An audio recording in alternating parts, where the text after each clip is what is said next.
Hello and welcome back to Pragyan IAS. तो आज की वीडियो में हम इंडस वाटर ट्रीटी देखने वाले हैं। जितनी भी इंपॉर्टेंट चीज़ें इसके रिलेटेड हैं वो हमें कवर करनी है। देखिए, अननेसेसरी टॉपिक को बड़ा नहीं करना है। खींच के मैं भी 10 पेजेस पे इसको ला सकता हूँ, बट हमें एग्जाम पॉइंट ऑफ व्यू से जो चीज़ रेलेवेंट लगेगी वही पढ़नी है, ठीक है। Considering the difficulty level of the JKSSB examination we will cover up the topics. तो स्टार्ट करते हैं वीडियो। इंडस वाटर ट्रीटी, सबसे पहले देखते हैं इंडस वाटर ट्रीटी की साइनिंग डेट कब साइन हुई है, किसके बीच में साइन हुई है। तो सितंबर 1996 को इंडस वाटर ट्रीटी साइन हुई थी। किसकी बीच में ये हुई थी? इंडिया एंड पाकिस्तान, ठीक है। और इंडिया की साइड से थे हमारे PM जवाहरलाल नेहरू जी, और पाकिस्तान की साइड से थे प्रेसिडेंट ऑफ पाकिस्तान अयूब खान, ठीक है। यहाँ पे इन दो लोग के बीच में उस टाइम पे इंडस वाटर ट्रीटी साइन हुई थी। इंडिया की साइड से थे PM साहब और पाकिस्तान की साइड से थे उनके प्रेसिडेंट। ये ब्रोकर्ड बाय वर्ल्ड बैंक। देखिए, ब्रोकर्ड बाय क्या होता है? जैसे मान के चलिए दो पार्टीज़ हैं, एक साइड इंडिया है, दूसरी साइड पाकिस्तान है। इनके बीच में अगर ये खुद से कोई चीज़ डिसाइड करेंगे तो उसमें बहुत सारे डिस्प्यूट्स आने के चांसेस हैं। इसलिए वर्ल्ड बैंक जो है यहाँ पे ब्रोकर्ड मिडलमैन का काम कर रहा है। मिडलमैन की प्रेजेंस में क्या होता है? डिस्प्यूट रेजोल्यूशन क्विक होता है, ठीक है। यानी कि किसी भी तरह का कोई कन्फ्लिक्ट नहीं आता है, किसी चीज़ को लेके कोई बोन ऑफ कंटेंशन नहीं बनती है in the presence of middleman, ठीक है। तो वर्ल्ड बैंक ने मीडिएशन का काम किया between India and Pakistan during the signing off Indus water treaty. था क्या Indus water treaty? Basically Indus water जो था, जब हम आज़ाद हुए, पाकिस्तान अलग हुआ हमसे आज़ादी के बाद, इंडस का जो वाटर था उस पर विवाद था कि इंडस का वाटर कौन यूज़ करेगा, आइदर पाकिस्तान और इंडिया। क्योंकि इंडस ओरिजिनेट हो रहा है तिब्बत में, तिब्बत के बाद इंडिया में एंटर कर रहा है, इंडिया के बाद पाकिस्तान में एंटर कर रहा है। तो इंडिया और पाकिस्तान दोनों में ही बह रहा है, ठीक है। लेकिन तिब्बत वगैरह जो है ये इंडिया और पाकिस्तान के अलावा जो नेशन है तिब्बत वगैरह, वो इसको इसलिए यूज़ नहीं कर रहे हैं due to their difficult terrain, ठीक है। तो इंडिया और पाकिस्तान के बीच में ये कन्फ्लिक्ट आ गया कि इंडस का जो वाटर है और उसकी जो ट्रिब्यूटरीज है उनको कौन यूज़ करेगा, ठीक है।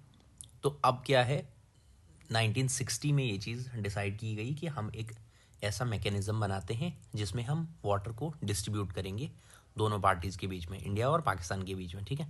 आधा आधा कर लेते हैं, उससे क्या होगा?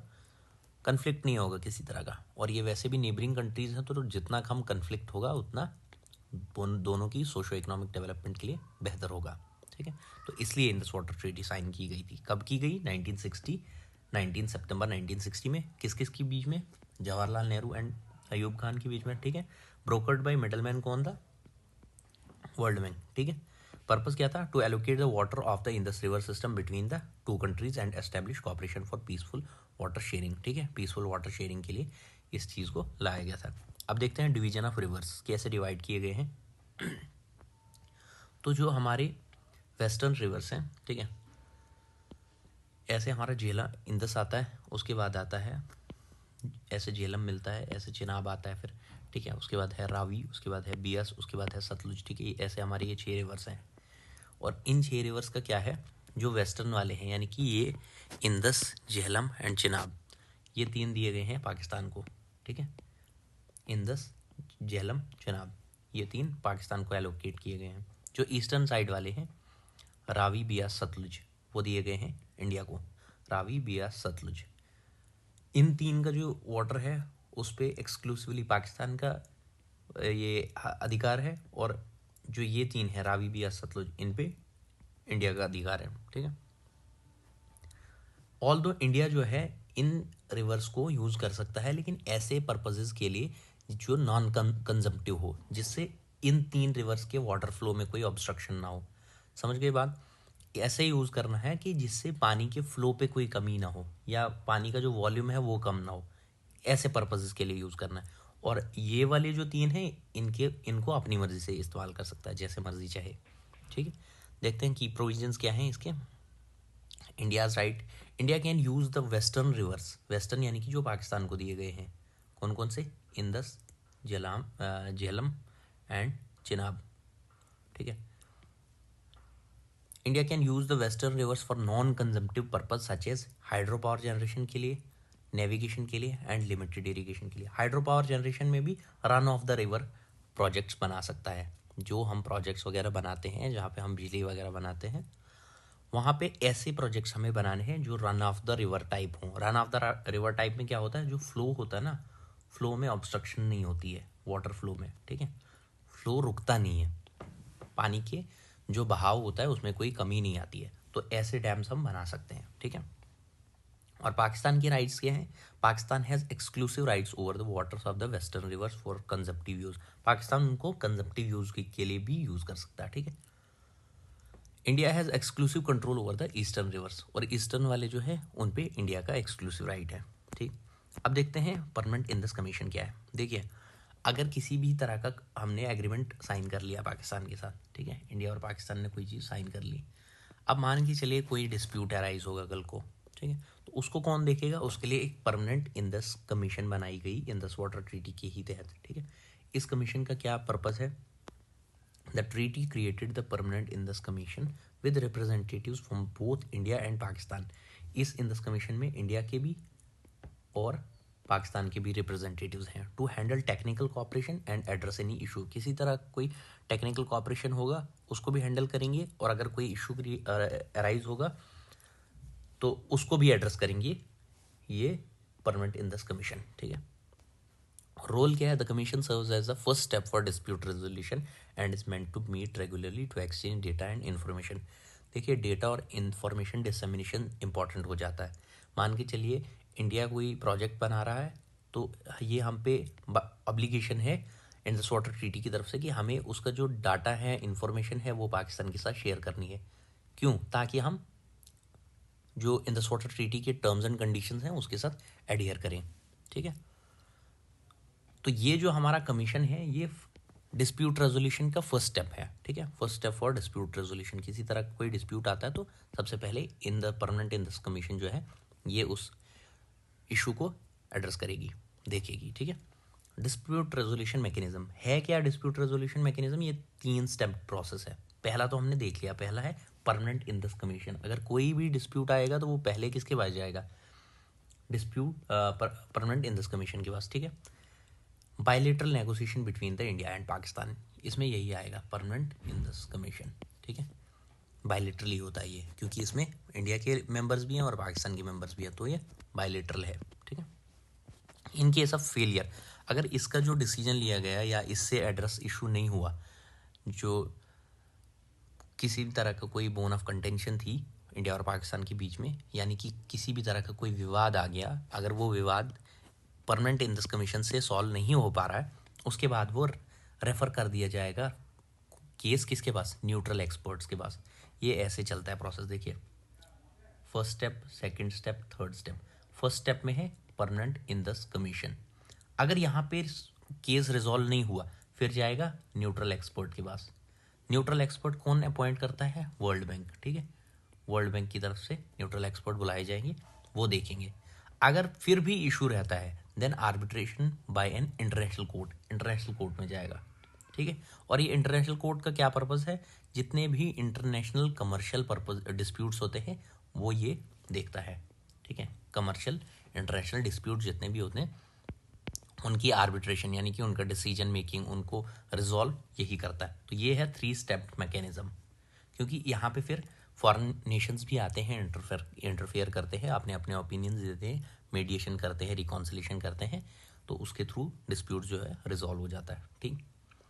इसके बाद देखते हैं हाइड्रो पावर प्रोजेक्ट्स।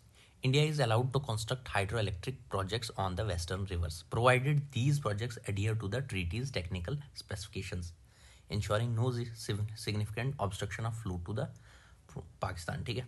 यही कह रहा है कि इंडिया जो है वो वेस्टर्न रिवर्स को यूज़ कर सकता है, किस लिए? हाइड्रो इलेक्ट्रिक प्रोजेक्ट्स बनाने के लिए। लेकिन एक ही चीज़ का ध्यान रखना है कि किसी भी तरह का फ्लो जो है वो रुके ना। पाकिस्तान को जो 3 रिवर्स दिए हमने, उसका जो फ्लो है उसमें कोई ऑब्स्ट्रक्शन ना हो, ठीक है। अब देखते हैं बगलियार डैम। 2007 और 2013 के ये डैम्स हैं। बगलियार 2007 एंड किशनगंगा 2013। ये 2 ऐसे पावर प्रोजेक्ट्स हैं जहाँ पे डिस्प्यूट्स आए, ठीक है।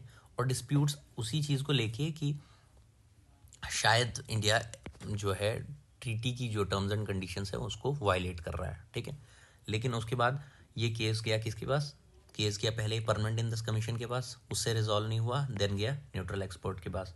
तो न्यूट्रल एक्सपर्ट्स ने, जो कौन अपॉइंट करता है, वर्ल्ड बैंक, ठीक है। तो ये न्यूट्रल एक्सपर्ट्स ने इस केस को रिजॉल्व किया, ठीक। उसके बाद Ratle hydro electric project and Kishanganga Jhelum. देखो ये जो है ये रीसेंट है, ये रीसेंट डिस्प्यूट चल रहा है।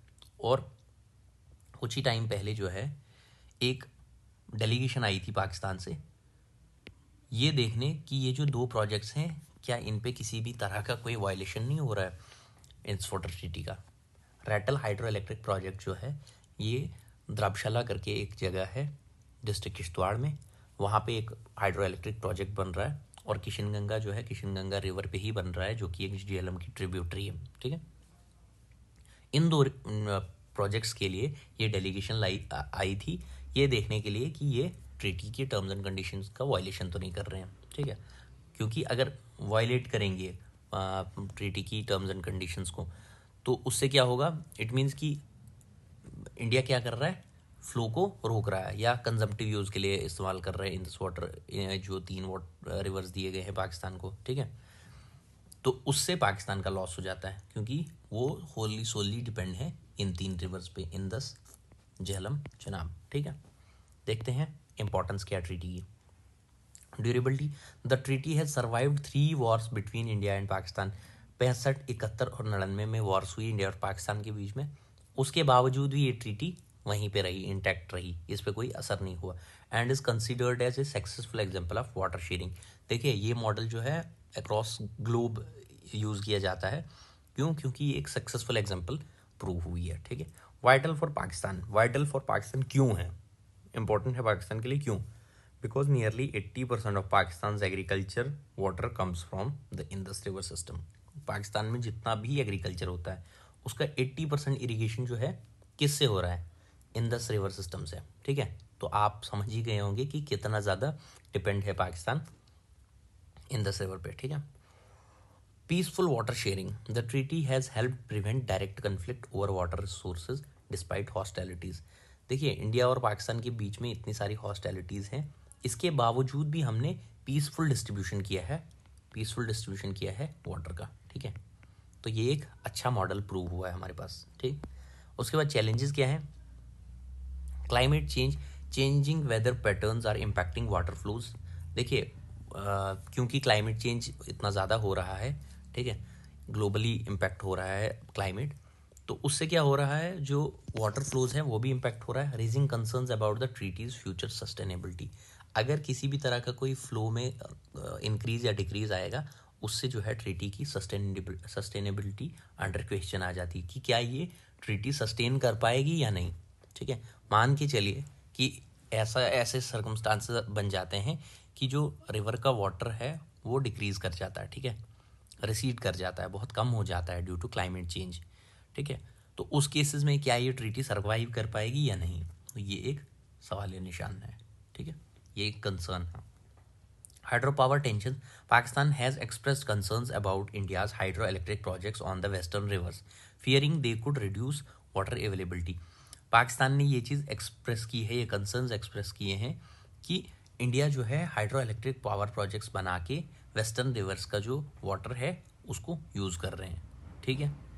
और उससे क्या होगा, वाटर रिड्यूस होगा तो पाकिस्तान के लिए अवेलेबिलिटी कम होगी। और यहाँ पे हमने देखा कि 80% of Pakistan agriculture is dependent on in this water system, ठीक है। तो ये आ गई हमारी सेकंड चैलेंज। थर्ड चैलेंज है modernisation needs, the treaty does not cover ground water और new technologies and there are calls for updating it to address modern days issues. देखिए इस ट्रीटी में ना, ये 1960 की बात है, ठीक है, 1960s की बात है, इसमें कोई एडवांस चीज़ों के बारे में नहीं सोचा गया, ग्राउंड वाटर या नई टेक्नोलॉजीज़ के बारे में नहीं सोचा गया, ठीक है। There are calls for updating it to address modern days issues. तो आज के हिसाब से मॉडर्न डे इश्यूज़ जो हैं उनको रिजॉल्व करने की बात की जा रही है। मॉडर्न डे इश्यूज़ अलग अलग इश्यूज़ आते हैं। देखिए ग्राउंड वाटर भी एक इम्पॉर्टेंट चीज़ है हमारे लिए, ठीक है, क्यों, क्योंकि हैंड पम्प्स वगैरह, वेल्स वगैरह का यूज़ अभी भी हम कहीं कहीं जगहों पे करते हैं, ठीक है। तो ये चीज़ इसमें कवर नहीं हो रही है इन सॉर्ट ट्रीटी में। तो इसलिए बोला जा रहा है कि इस ट्रीटी को फिर से रिव्यू करने की ज़रूरत है और इसको रीफ्रेम करने की ज़रूरत है, ठीक है, ताकि मॉडर्न डे इश्यूज जो हैं वो भी रिजॉल्व कर पाएँ। और इंडिया का कंसर्न ये है कि इंडिया को जो शेयरिंग है वो कम मिल रही है, क्योंकि जो रिवर्स इंडिया को मिल रहे हैं उनमें फ़्लो कम है। देखिए 3 रिवर्स हैं, इंदस, झेलम, चिनाब, रावी, बियास, सतलुज। ये पाकिस्तान के पास है, ये इंडिया के पास है। इनमें जो फ़्लो है वो बहुत ज़्यादा है, ठीक है, और इन 3 का फ़्लो बहुत कम है। तो इंडिया के कंसर्न्स ये हैं, इंडिया ये कंसर्न रेज कर रहा है हमेशा से कि we need to review the Indus water treaty, we need to reframe it because we are getting the rivers which have lesser flow, ठीक है। तो अब ऐसा नहीं होगा कि ये वाला रिवर हमें दे दो, ये वाला आप ले लो, बट क्या करेंगे, ऐसा पॉसिबिलिटी है कि इंडिया चाह रही है कि इन 3 रिवर्स के ऊपर भी हमें जो राइट्स है वो थोड़े एक्सटेंड कर दिए जाएं, ठीक है। एक्सटेंडेड राइट से क्या होगा, हम इनको यूज़ कर पाएंगे और इनको भी यूज़ कर पाएंगे, इससे हमारी इकॉनमी पे बहुत ज़्यादा इम्पैक्ट होता है, ठीक है। तो आज की वीडियो हम यहाँ पे ख़त्म करते हैं। होप आपको जितनी भी चीज़ें रिक्वायर्ड है एग्जाम्स के लिए वो समझ आ गई होंगी। Thank you so much for watching the video.